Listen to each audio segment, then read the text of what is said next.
And this is a special edition of Bible class this Sunday evening. As the country celebrates 50 years of independence, I decided I would like to do something with somewhat of an independent theme of Bible class this Sunday evening. As the country, sorry about that. And so I decided I'm going all Bahamian. You may not be able to see my shirt, but it's a shirt that was given to the fathers of the church for 50 years at Maranatha. And you will notice that I'm not in my usual place. I'm not at the church today. I'm on the outside after eating lunch, dinner, whatever you want to call it, to make sure I can stay awake. So if you happen to hear some noise, the children playing or something else, that's the rest of the family celebrating independence. Just bear with us. And as we look at this week's Bible class, and I want to begin. So let's start off, first of all, with a word of prayer. Loving Father, thank you so much this evening for your loving kindness and your care. We give you thanks for 50 years of independence. And we pray, oh God, that your spirit would be with us, dear Lord, and help us to understand our responsibilities to you and to our country. In Jesus' name I pray. Amen. So, what we're looking at, and I have a couple of things I want to show you. When we talk about independence, what comes to your mind? And there are a couple definitions that comes to my mind. And I will share my screen at this time.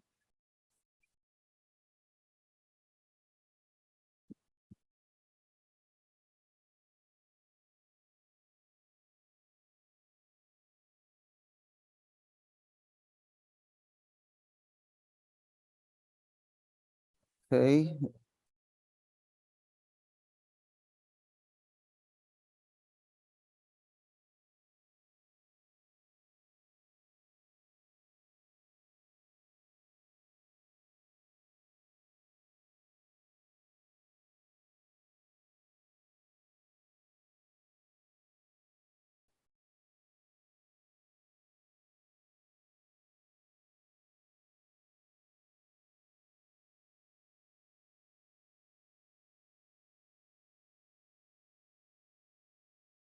I'm still setting up. One more thing.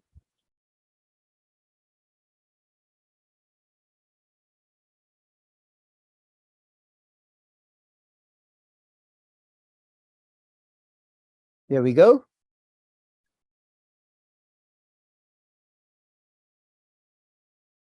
So when I think of independence, I pulled up a few things I want to share with you.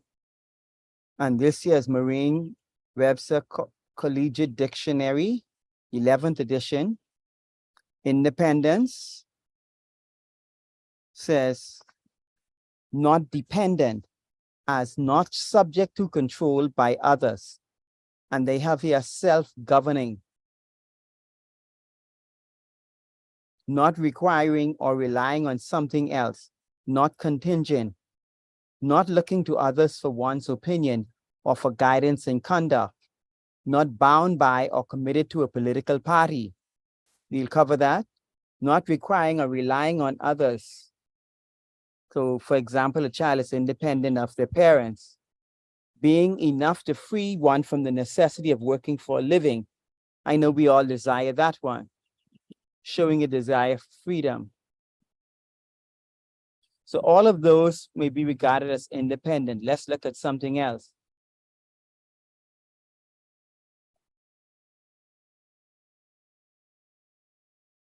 Okay, I think I doubled up myself there. So as I said, today we're celebrating 50 years as a country. July 10th, 1973, the Bahamas obtained its independence from Great Britain, United Kingdom rather. And as Sir Lyndon and others have said, not one shot was fired. It was something that we went to them, we presented our ideas of the Constitution, came back, we got it, etc. And so we as an independent country are free to choose our own destiny, the path we desire to take. And activity should have started from around 5 o'clock on Clifford Park. That's in West Bay Street, just west of downtown. And I'll be watching some of the celebrations via media. I won't be going down there, but I'll definitely be joining in, watching it via media. And because it's something that's important to us as a country, as Bahamians, but it raises a larger question. What do we do as it relates to independence? As a Christian, how should we see it? How should we relate to it? It also raises the question in the Bahamas, who is a Bahamian? The man for whom I was named after, Lyndon Pindling, says a Bahamian is someone who owns a piece of the rock. Now, that's a mouthful, as simple as it is. He's saying a Bahamian is someone who has been given, who has received, who has purchased their own piece of property. They have something they can call their own, their home. And I thought that was quite profound and significant as to where we ought to be. And 50 years after independence, many Bahamians still do not own their piece of the rock, as Lyndon would say. But independence also means something else to us. It means a certain pride in the things that are uniquely Bahamian. So, for example, and for those of you who may not be from the Bahamas or not familiar, I'm going to pull up some information here.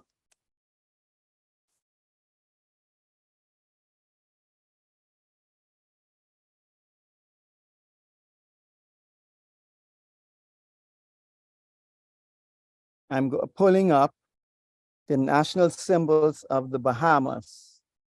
And so I'll share my screen.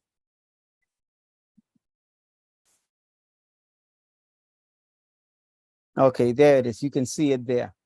So here you have the coat of arms with the blue marlin, the flamingo, the conch shell, the sun.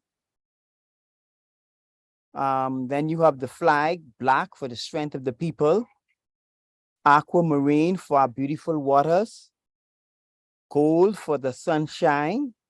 Here you have another picture. Flamingos here, you see a nice picture of them.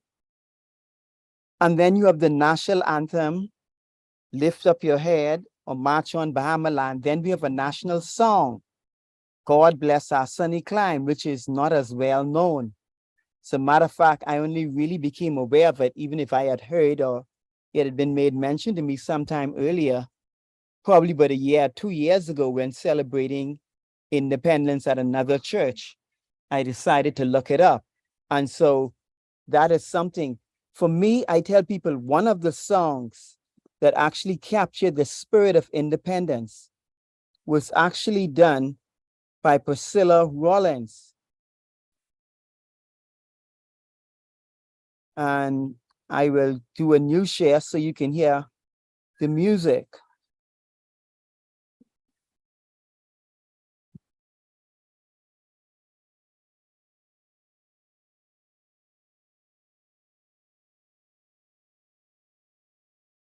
Okay, there we go.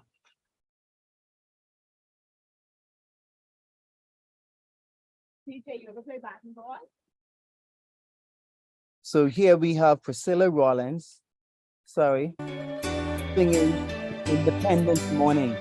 And this song here, to me, captures the essence of what happened in 1972. How proud the humans felt about it all. Morning is like a baby morning. Independence morning.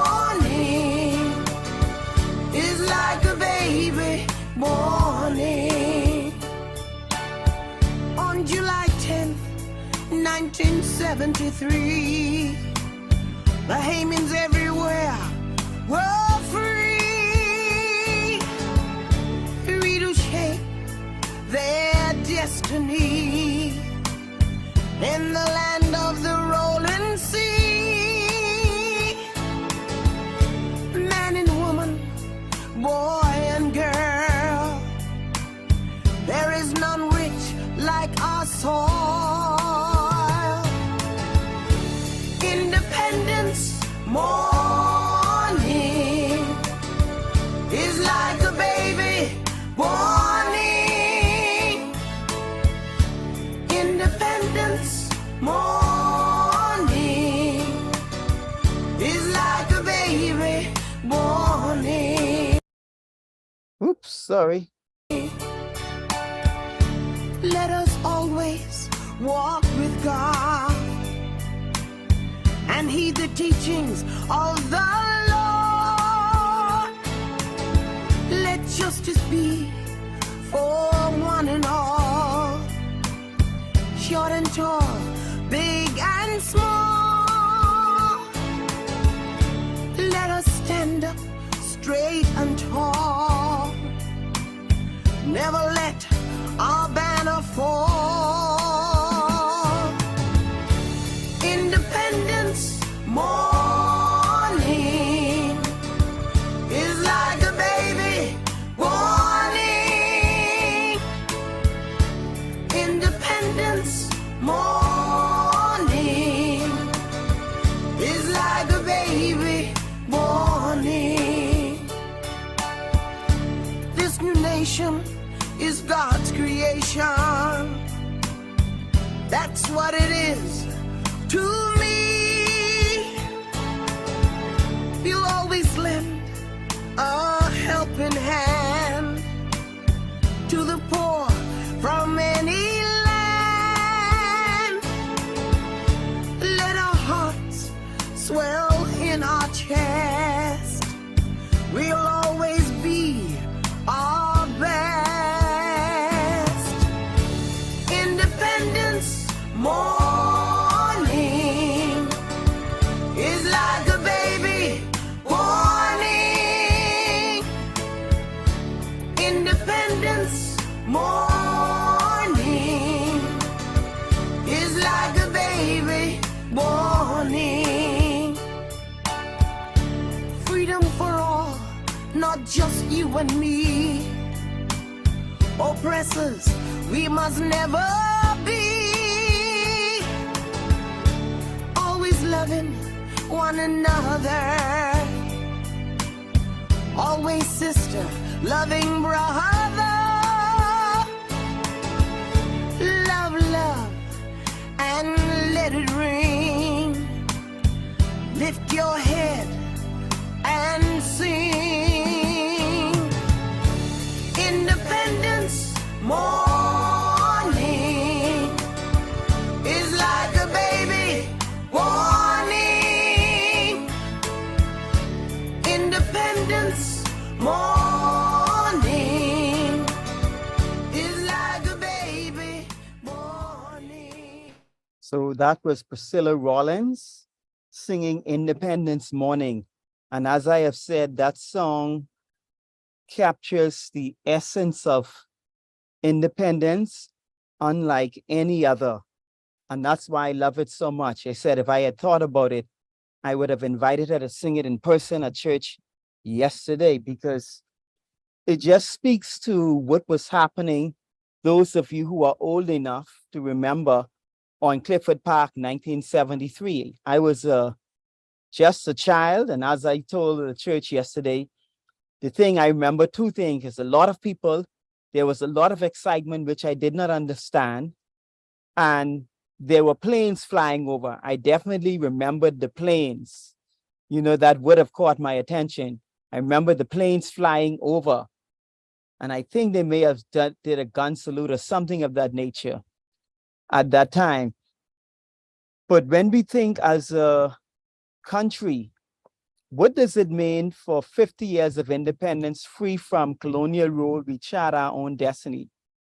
How should we as Christians live? in an independent country? What is the responsibility of citizens today? And so for that, I'm going to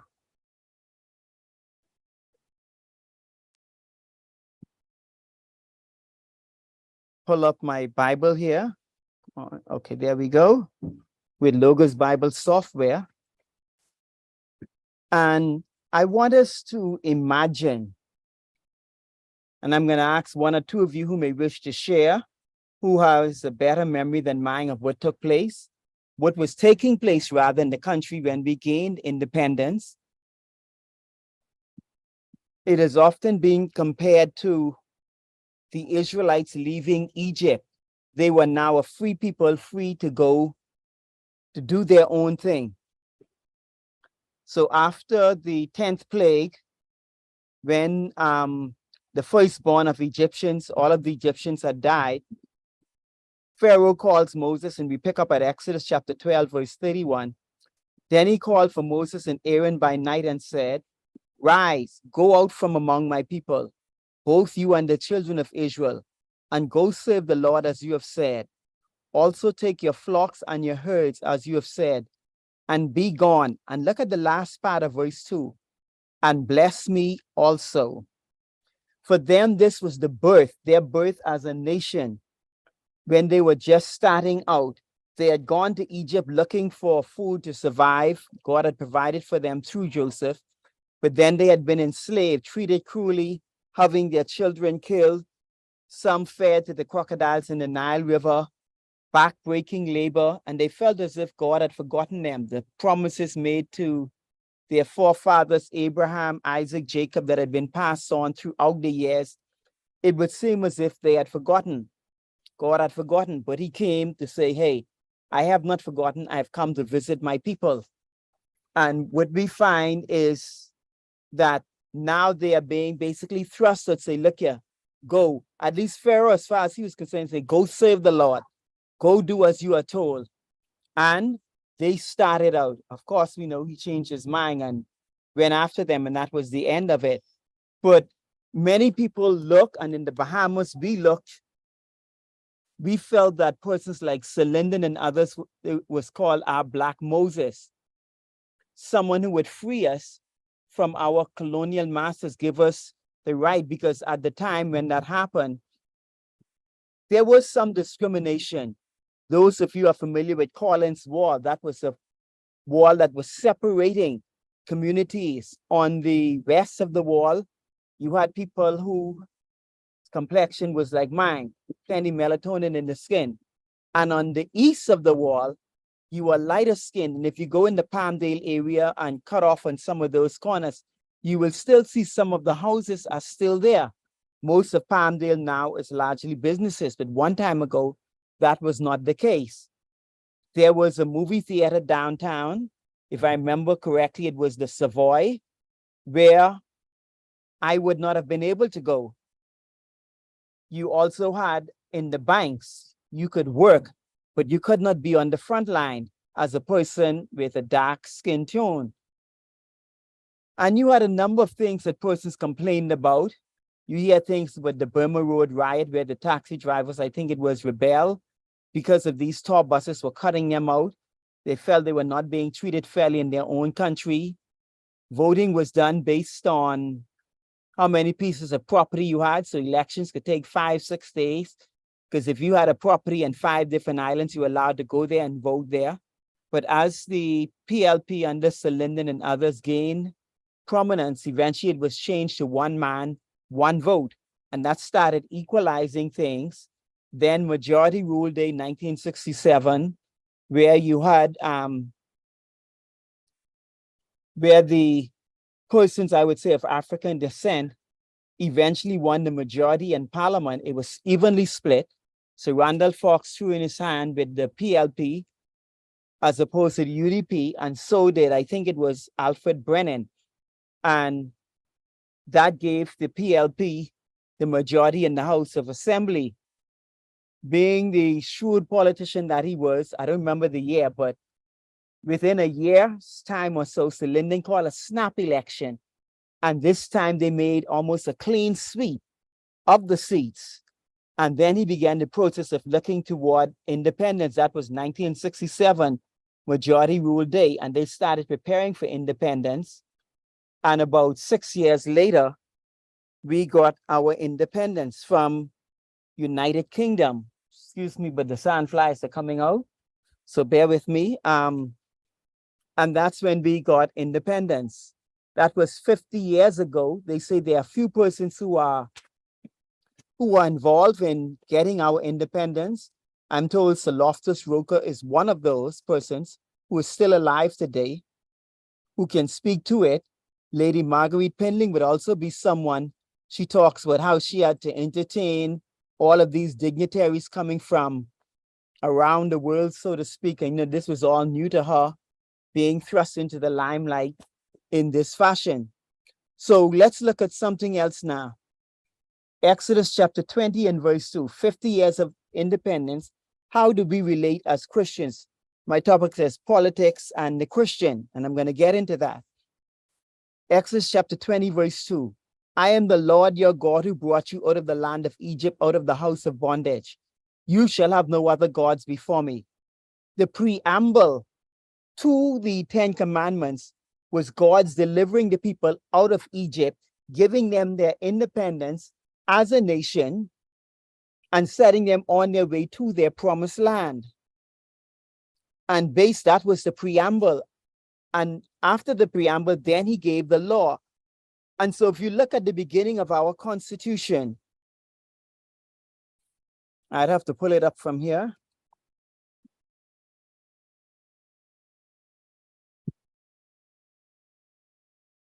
I hope it's working. Okay. I'll try and make this as large as I can for you. A little too large now. Let's see.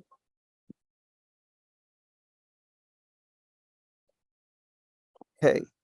Whereas 481 years ago, the rediscovery, not the words, the rediscovery of this family of islands, rocks, and keys heralded the rebirth of the new world. And whereas the people of this family of islands, recognizing that the preservation of their freedom will be guaranteed by a national commitment to self-discipline, industry, loyalty, unity, and an abiding respect for Christian values and the rule of law.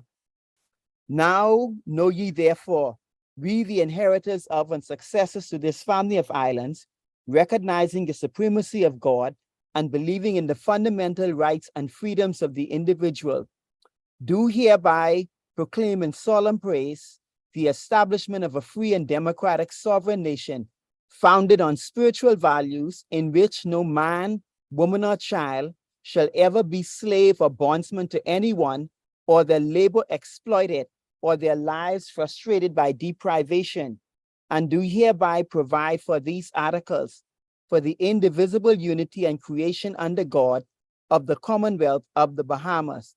And then it goes on into the Constitution, that's preamble, telling us it's a sovereign democratic state, etc., etc.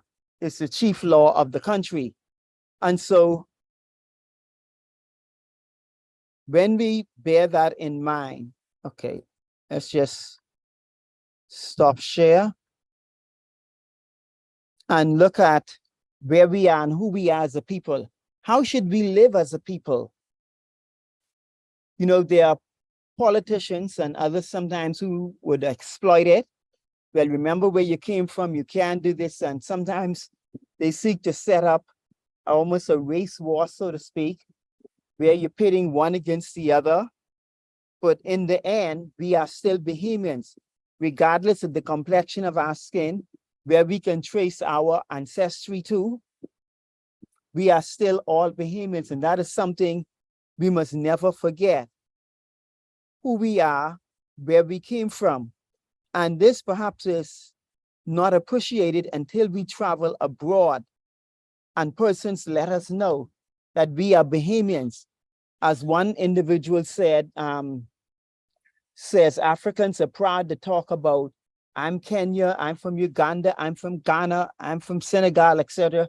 But he says Africans in the diaspora, persons overseas, the unique identity of individual countries do not matter so much. When you're abroad, you simply see yourselves as Africans. And you have individuals who sometimes talk about the islands. Well, we do it more in a joking manner. And we talk about the blacks, we talk about the Conky Joes. But as one gentleman said, he didn't know he was a black man until he traveled abroad to the US.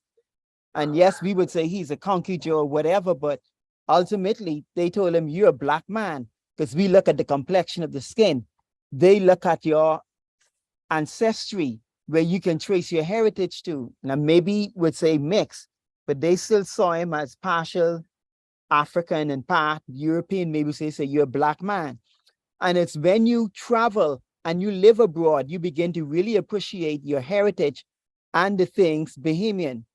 But I want to go now to Galatians chapter 5 and verse 13.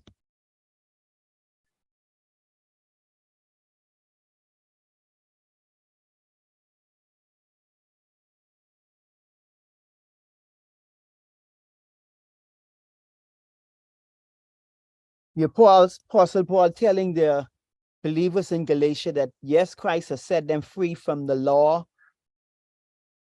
wherein they had to sacrifice animals and goats and circumcision and all of that. But then he makes a statement that I think is applicable also to us as an independent country. He says, for you, brethren, have been called to liberty or to freedom. Only do not use liberty as an opportunity for the flesh, but through love serve one another.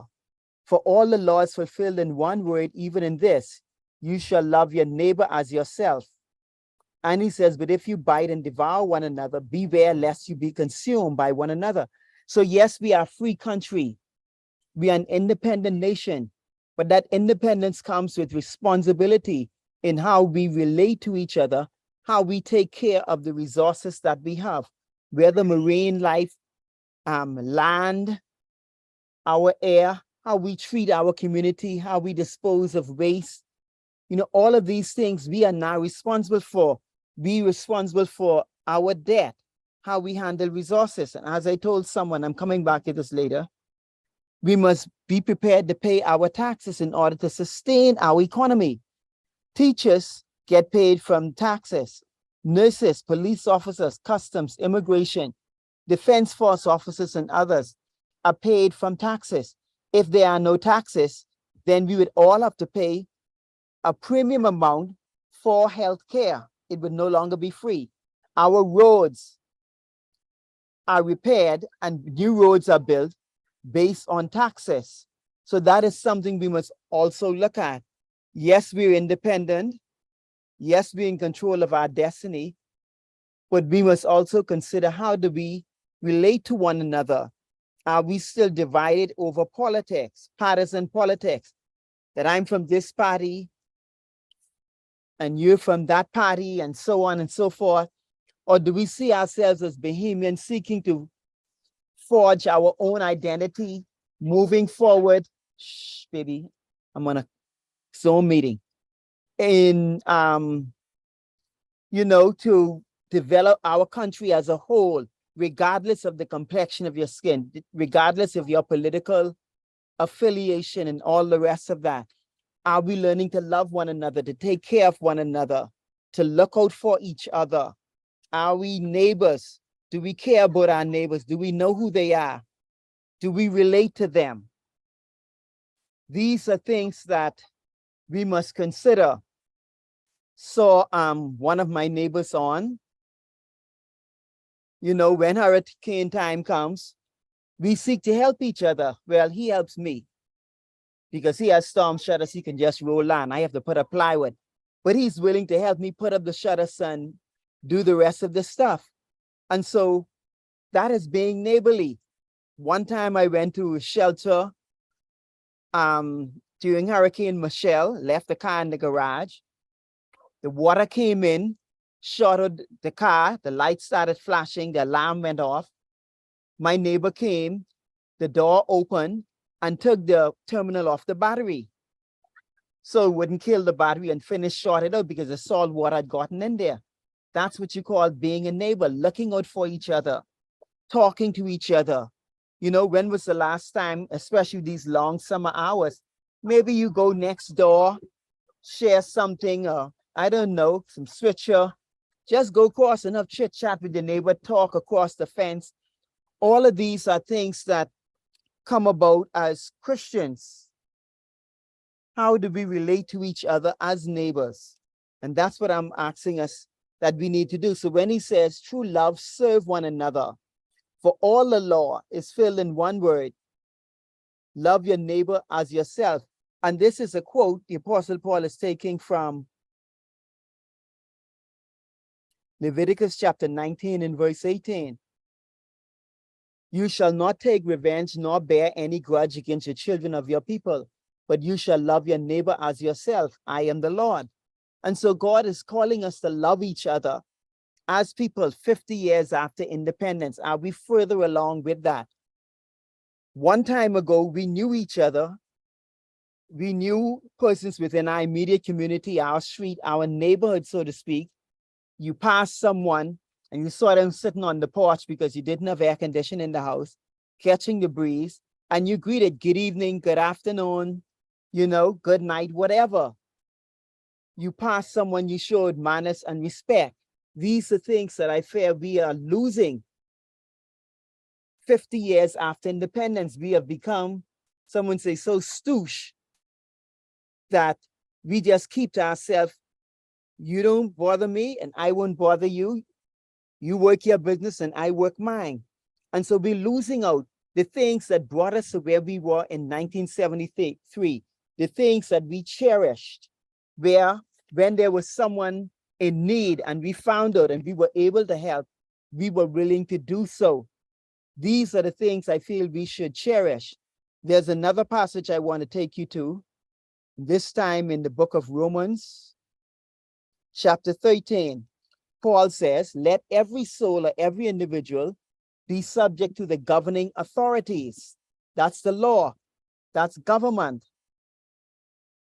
And I always say, after election is over, we still must live together. We must work together. We attend the same church. We go to the same schools. We attend the same clubs. We go to the same grocery store. And regardless of your political affiliation, when you walk into the store, with maybe one or two exceptions, and not all the time, you still have to pay for your groceries, regardless of your political affiliation. You might be of one party and the person in the store may be of the next party, but if you don't put money on that counter, when you pick up those stuff in your trolley or your basket, they're going to call the police for you. So we have to still live with each other, which means we must not allow politics to divide us. We must not allow it to make us enemies of one another.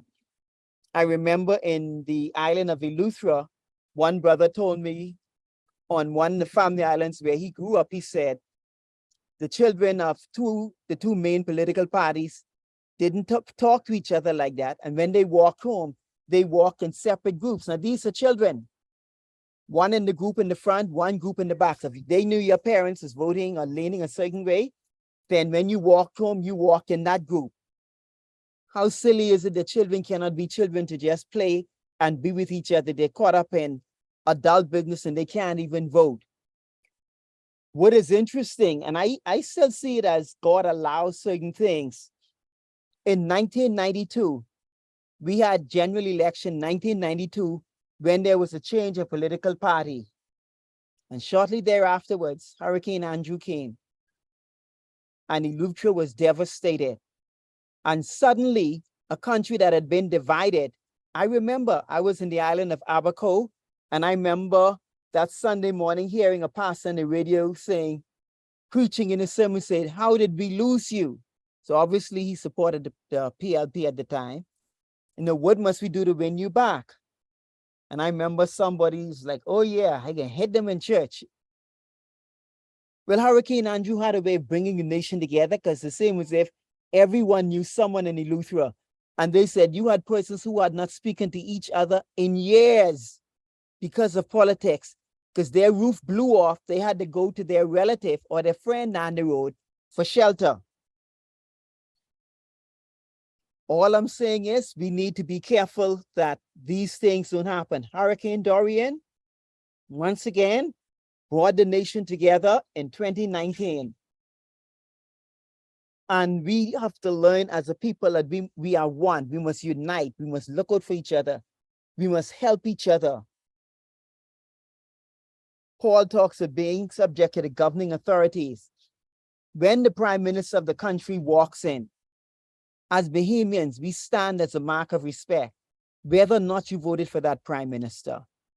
When a member of parliament, a senate, a government minister, etc., comes into our assembly as a church, we give due recognition. We may acknowledge them. Sometimes we may ask them to bring remarks or greetings, etc., because we acknowledge their role. That is what Romans is talking about. For there's no authority except from God. The authorities that exist are appointed by God. God allows, even through the schemes and the cunningness and everything that we do and we think is all our own. Sometimes he allows parties to stay in. Other times he may work things that he removes parties. He allows parties to be removed. And God has his plan to have all of them play their equal part, their roles, so to speak. And so these are things that we have to bear in mind. He says, therefore, whoever, verse 2, resists the authority, resists the ordinance of God. And those who resist will bring judgment on themselves. I think of the book of Jeremiah, where Jeremiah the prophet told the Jews, go to Babylon. If you surrender to the Babylonians, you will have your life as a prize of war. Here's God telling his people to surrender to their enemies. And the prophet Habakkuk say, Lord, how long will I see violence and wickedness? And God say, I'm going to deal with that. Because you know how? I'm going to send the Babylonians to punish you for your wickedness. And then Habakkuk had another problem. So, but they're worse than us. God says, yes, but I'm going to use them to punish you. And then I'm going to turn around and punish them for their wickedness. When you read the book of Isaiah, you see that concept come out clear, where God talks about how he will punish his people. Then he also talks about how he will punish the nations. So you have both cases there. But Paul is saying, the scripture is saying, whoever resists this judgment, resists government, will bring judgment upon themselves. So obey the laws of the land. That's all it's saying. Rulers are not a terror to good works in a democratic society, but to evil. And when you have persons who enforce the law, who make the law, who break the law, we have systems to hold them accountable. Do you want to be unafraid of the authority? Do what is good, and you will have praise from the same. So Roman soldier would not trouble you if you are obeying the law. That's what it was saying. He is God's minister, verse 4, to you for good. Watch this. But if you do evil, be afraid, for he does not bear the sword in vain, meaning he has the authority and the right to punish you. That's what he's saying. For he is God's minister, and avenger to execute wrath on him who practices evil. Therefore, you must be subject, not only because of wrath, but also for conscience sake. For because of this is what Paul is telling the church at Rome. Some were Jews there. You also pay taxes, for they are God's ministers, attending continually to this very thing. Render therefore to all their due. Taxes to whom taxes are due, customs to whom customs, fair to whom fair, honor to whom honor. So he's saying we must learn to obey the laws of the land where we are. That's basically the gist of what the apostle is saying in this case here.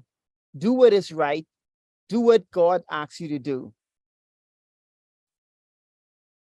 Now I want someone whose memory is better than mine, if you wish to share. What does 50 years of independence mean to you? If you are able to reflect back on what was happening in the country in 1973, when we became an independent nation. You can text, you can put it in the chat, you can WhatsApp me, or on YouTube, you can type in the chat, or maybe you want to open your mic and just speak. You can do so. So I'm opening it for discussion and interaction at this time. Good evening, everybody. First of all, I want to say something about, there were two different riots. One was the Burma Road riot, which happened very early before the taxi cab and the general strike. The Burma Road riots had to do with pay for equal work. You had foreigners being paid more than the Bahamian people in building the airport. So Burma Road is that road going down to the airport. The general strike had to do, again, with wages. It was a labor dispute, and that involved all the trade unions. At that time, the country had been, we were following the labor laws of the UK. And at that time, we had persons who were looking for, again, fair wages for equal pay. So, yeah, there were two different riots. I want to make that point clear. Um, I was there. I was 17 years old. I'm now 67, and I had just finished high school. And I guess I wasn't alone when we thought about being an independent nation. We truly wondered what was going to happen to us as a country because we had been used to colonial rule. And I'm sure those who were leading the charge were afraid themselves. And but God has brought us back, brought us a long way when we reflect. We are not where the country we were 50 years ago. If we had those of us who worked, the persons who, some of them are now justices on the Supreme Court, and they would tell you that if you had 4 murders in a year, you were lucky. It was very boring being in criminal law. You had petty crime, you had a lot of stuff going on, but in came the 70s, and of course the drug trade in the 70s. When I returned from college in 79, we had almost a different country, a different culture, because we had the Normandy situation going on, drugs being landed through Andros, through Exumas, and all the keys. And when I look back on it, that was a turning point for us in our country, because working for what you earn after in the family islands, after you got flooded with all this found wealth, people were not concerned about working so much. Yes, there were good things that come up, but our social fabric was eroded. As you pointed out, Pastor, very well, we do not know our neighbors. This morning in prayer meeting, we reflected on the same thing. And for that, we looked at 1 Samuel chapter 8, where Samuel was old, and the children of Israel, the elders, came to Samuel and say, "We want a king. We want to be just like other nations." And and Israel was supposed to be the model nation for the world. And I try to think in my mind what it would have been like to have God as our king and not a human being, but nevertheless, he is still God. Is still Jesus is still our King, and we're looking forward to the kingdom to come. But we are not the same people. If you talk about 5 murders in one weekend, this weekend during our 50th anniversary, I'm told there were a number. I think the number I was told was 5. I haven't listened to the news, but nevertheless, what happened in one weekend on our 50th anniversary did not happen in a year in most cases. And so now we have to see, where is the brotherly love? We could say, well, this is the signs of the time. Yes, it is. But what are we doing while we do have time to witness? Why? Because we're not going to have the freedom that we have now. We are very pleased. I am totally pleased. I'm happy that I could still get up and go out to prayer meeting and still get up and go to church. The doors of the church are open. But while we have time, it was sobering for me last night to think about 50 years of independence. When I sat, the almond trees are still there. My friend and I, Crystal, Clinton, and myself, we sat there, just finishing high school, coming home, because we finished high school abroad in our Seventh-day Adventist academies, and coming home and knowing what is this country going, how are we going to survive without the Queen? We have our own leaders. I am thankful to God that our country still remains. Basically, we have poverty. We are not where we were years ago. The poverty line is higher now, and nevertheless, our economy still remains buoyant. We can do certain things for ourselves, and we again at another crossroads. It's 50 years later. I know 50 years from now, I wouldn't be here. If God delays his coming, I wouldn't be here. None of us are here 50 years ago. My parents are gone, and most of our parents who were here 50 years ago are gone. And so I thank God that I'm alive to see the 50th anniversary. But I also praise God that there's this another opportunity for me to be a witness and to tell of his goodness and to the younger people so that they can learn how to live amongst each other.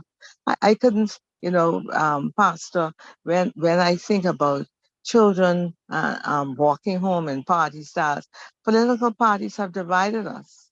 They certainly have.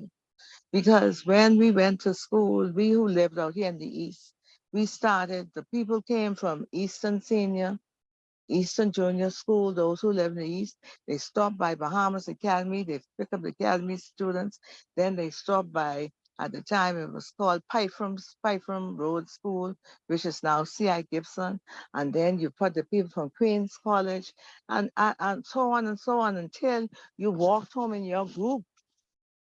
It didn't matter. We were one community. Now students don't talk to each other. They fight. They carry on.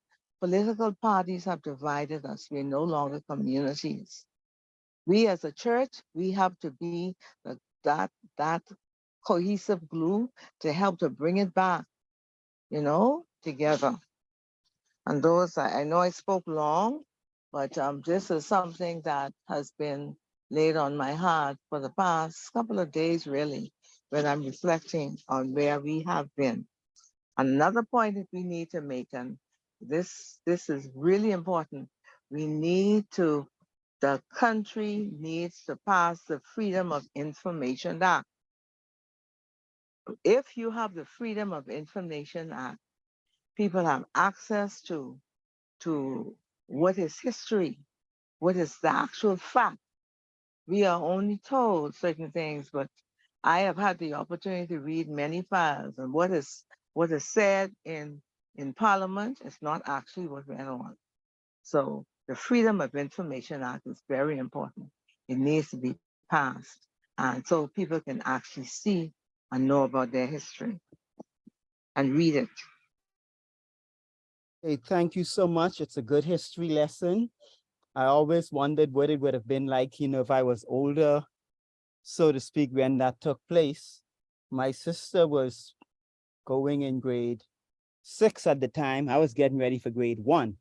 I was 5 years old when we celebrated independence. And so I just thought I would let you, anyone else who wants to, share about reflecting back 50 years, where we came from and where you think we should be. One of the things, as I said yesterday, I'd like to see the country come together, regardless of political affiliation, wealth, education, all of these things that sometimes separate us, and set broad goals for the country. What would we like to see as a national GPA 20 years from now? For example, would we like to see the average as a 3.0? How many, let's say for me, electric vehicles should be on the road 20 years from now? What would we like to do with the electricity? Because the electricity drives the cost of living significantly in the Bahamas. If you look at your electricity bill, you may see something like $50 as your light. and then $100 is fuel surcharge. So where would we like to see? How would we like to change that mixture to lower it? Because everything else should trickle down as a result of that. Hotel rooms can cost less, food can cost less to buy stuff. All of these things are affected by the cost of power. What about water? What about our roads, conditions of our roads?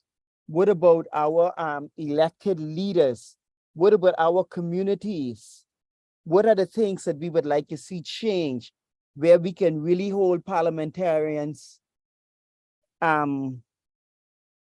responsible for their actions other than removing them from the House?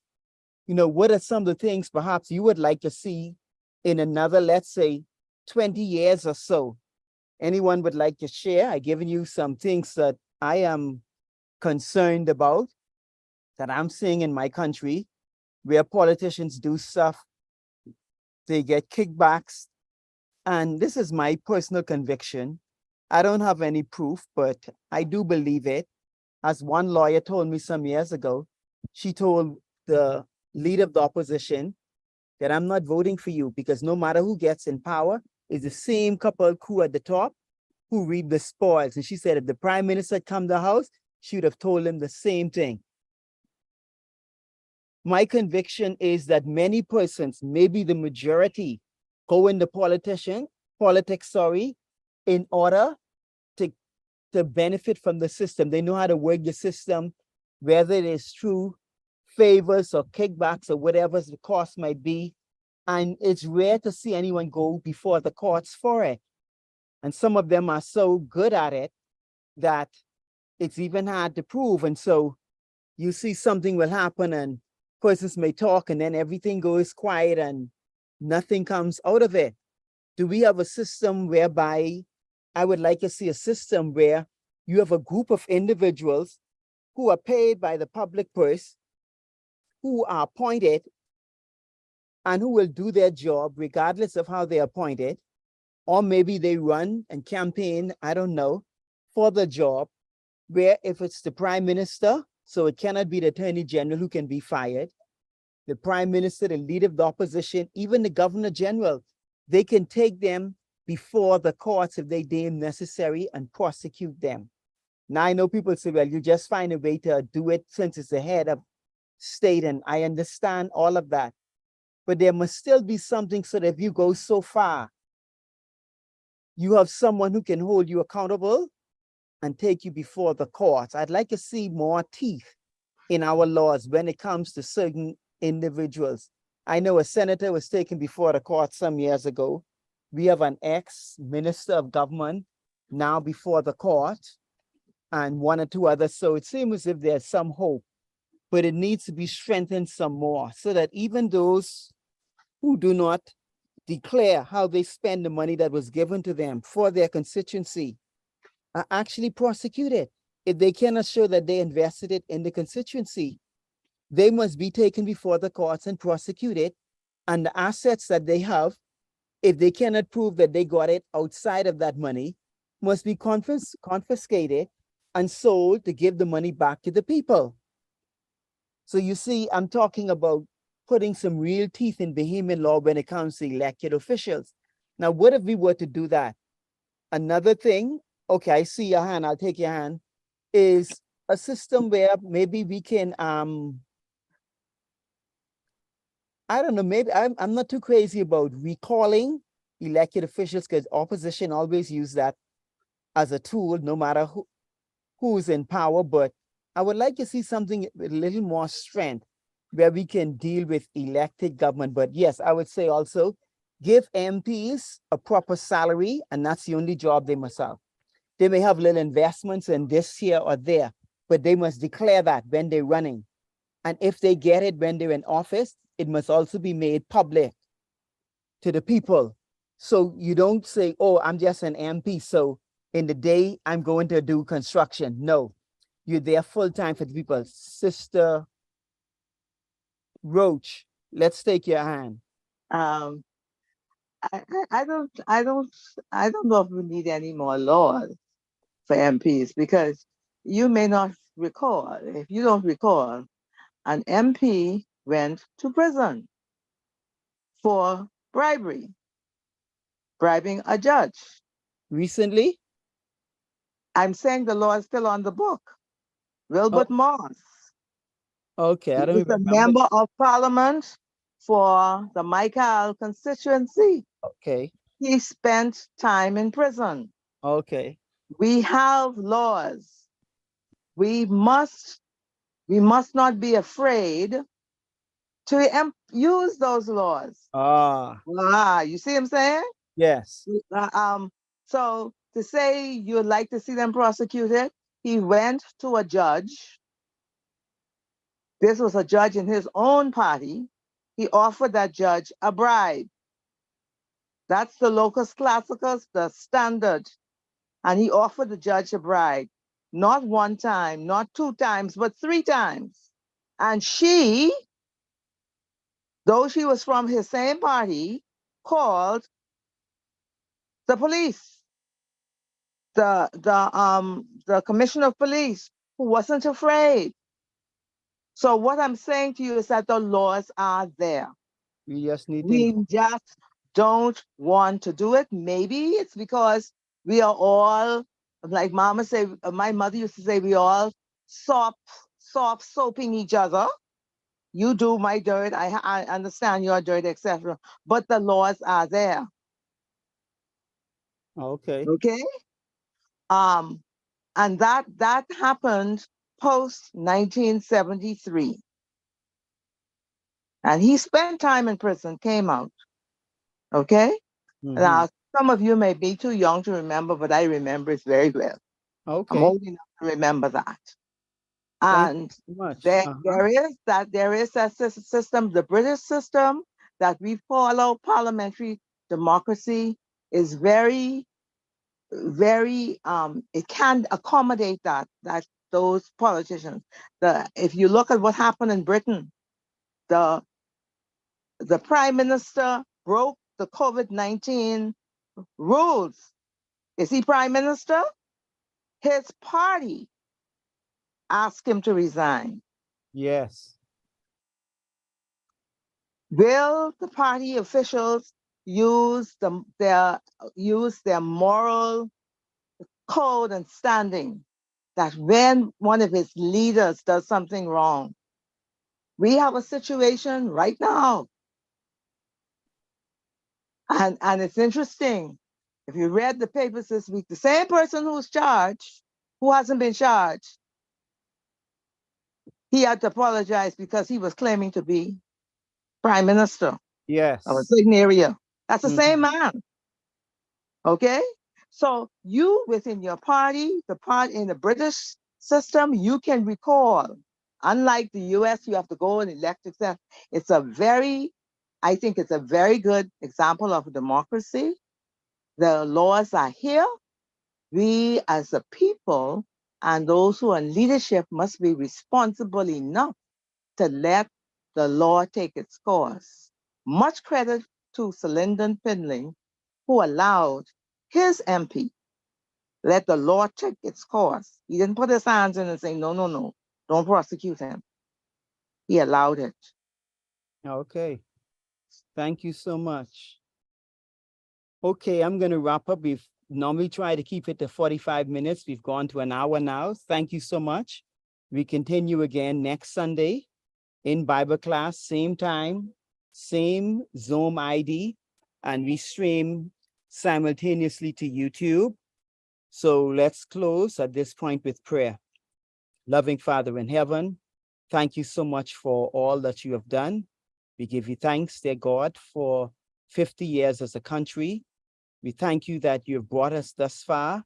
May we look to you for guidance and direction. May we follow your spoken and your written word in order that we may prosper as a people. And may you smile on us. Keep us, be with our leaders, elected and otherwise. Be with us as a people. Help us to trust you in all things. In Jesus' name I pray. Amen. Happy Independence, everyone. God bless you. Happy independence to all who are